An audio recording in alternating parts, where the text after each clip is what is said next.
G'day guys, my name's Max Tweedie. I'm from Northern Hawke's Bay. I started this job in the last year, and I'm actually from a beef breeding background. I have a small Angus stud, sell a few bulls, but I've become more and more fond of these woolly things as time's gone on. So but I'm here today to talk about body condition score. So the first thing in review is that we've heard it downstairs this morning. There's a discussion about adult size.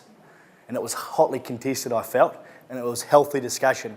People believe that live weight is an incomplete descriptor of adult size, and it's not telling the full story, and its measure on its own is incomplete. So I thought that was very interesting. Another thing we're considering is describing the future of the ewe. What is the ewe of tomorrow, and how does she need to look? And of course, considering body condition score is a cheap and easy but useful breeder-collected data source, and it's got opportunity, we haven't yet tapped it. So, beginning, considering it logically, what are we actually trying to use body condition score for? What's the intention of its use? I think it begins with efficiency. Downstairs, people have talked about live weight, adult weight, and they're using that to determine efficiency. And I think it's incomplete and it's crude. I've defined it as more production relative to the size of the ewe. So that might be more production, might be more fleece weight, it might be heavier multiples, more production relative to that weight or that size of ewe. So in effect, a ewe that is more efficient off the same size or smaller size, but it has more or equal production, she's more efficient, she's better at her job. And you think about over the hectare, we have a 70 kilo ewe versus a 60 kilo ewe. Every sixth ewe, we can have another set of multiples on that hectare. That's efficiency. That's one way to look at, and one way we can consider body condition score contributes to some of these questions we're asking, efficiency. The next one I felt was feed saved. Now this morning, Tim Burney talked about our indices and what we're using to estimate feed costs. At the moment, they're using ewe weight. And so I just put the question to you. You've got a ewe at body condition score 2, and you've got a ewe at body condition score 3. And Peter, you said this morning, which one's hungrier? Which one has a higher feed cost or a higher feed requirement? Is it the leaner ewe? It's a leaner ewe, isn't it? She's hungrier. And also that helps her estimate her feed requirements through the year. So if we're talking into the winter, pre-lambing, her condition score now is most likely to determine her requirement for feed or her condition score at weaning. So feed costs, feed requirements, body condition score has a role to play here. The third thing is constitution. State farmers love to throw the word constitution around. It's a marking tool, and I'm going to be honest, I've done it. I've said, yeah, I've got these bloody unreal cows. They wean off hard hill country, wean these fantastic calves. They've got constitution. But how do you put an objective measure on that? How do you put a value on how gutsy or how hard, whatever you want to call it, your ewe is?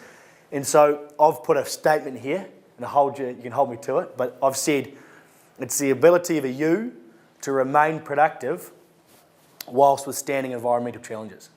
So that environmental challenge might be worm burden, it might be FE, it might be drought, varying feed opportunities. But it's her ability to remain productive, to wean that heavy set of multiples, to retain condition, to cut a heavy fleece off that same or variable environmental challenge. So I've called that constitution, and body condition score is an inherent part of that. Her ability to remain productive. Because if you consider it, it directly affects a lot of things within management, within the cycle. Body condition score directly affects scanning percentage. If you use it body condition score 2 or she's lean, she's going to scan poorer. It's going to affect birth weight and survival. Fatty ewes are going to have heavier lambs at birth, and they're going to have a higher chance of survival. Just like her milking ability is going to be better, and lamb growth is going to be superior on the maternal side. So it affects that. But remember, it affects all those three things, potentially, depending on what you're describing it as, but efficiency, feed save, constitution. Let's consider with SIL, when can you body condition score? You can do it at mating, during the winter, at scanning, you can do it at lambing, you can do it at weaning. So 5 opportunities, and at the moment we're taking data and producing your breeding value based on any measurement across the year. But it's important to consider that all of these measurements are highly correlated. They're all highly correlated. And what that means is that it doesn't matter what time of the year that you body condition score that ewe, she will rank the same as her mates at any time during the year. So your fat ewe will be your fat ewe at weaning, and your lean ewe will be your lean ewe at scanning. Remember that. That's what highly correlated means in a sense. They'll rank the same. So in effect, if they're the same at any time of the year, then why take 3 when you could just take 1? Take 1 measurement and it can stand for the year. So what SIL recommends is that you do that 1 time a year and you do it alongside live weight mate. Body condition score at live weight mate. And this is going to give us opportunity to answer some of those questions. Constitution, feed saved, efficiency. And we're going to be able to answer some of those questions because we'll have data there to discover or to answer those things based on our body condition score mate and look at it compared to live weight mate. So there's opportunity there.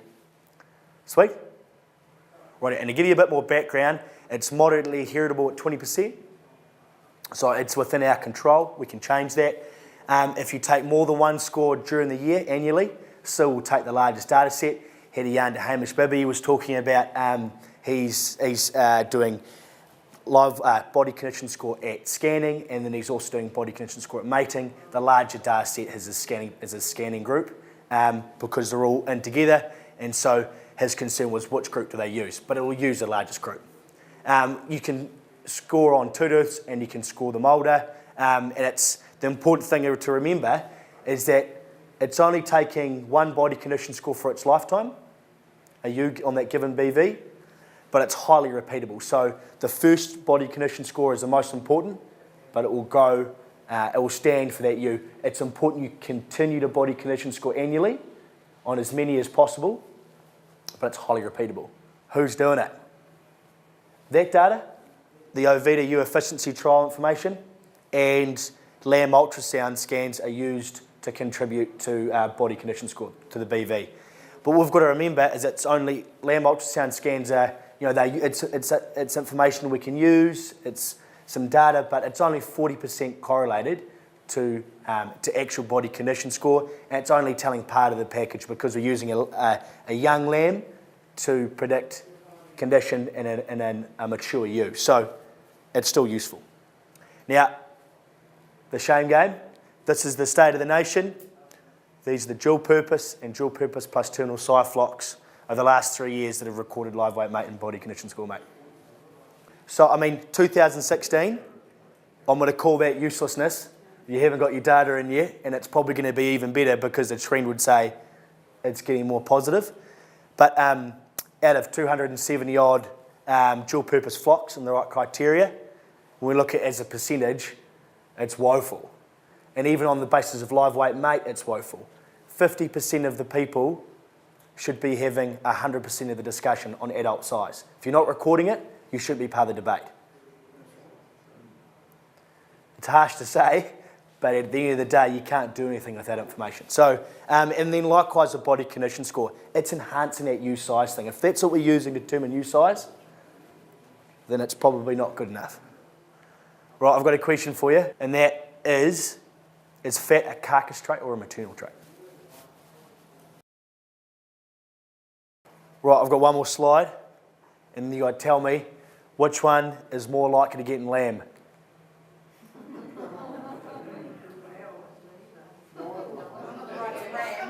No, it's a drop data. Come on, it's a drop data.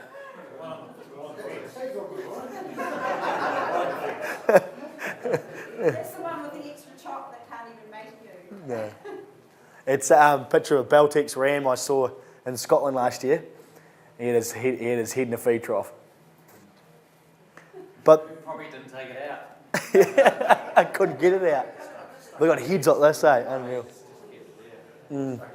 But these optimums was the question. But so to summarise, Body condition score is correlated to many other production traits.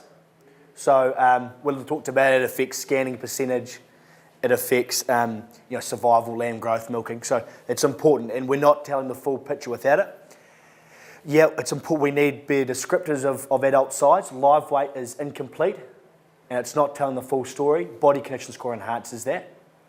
And we talk the talk downstairs with this, you weight and adult size discussion. Only half of all the recording weight to begin with. There's an opportunity there. Now walk the walk and record it so we can do something with the data and do it at live weight, mate.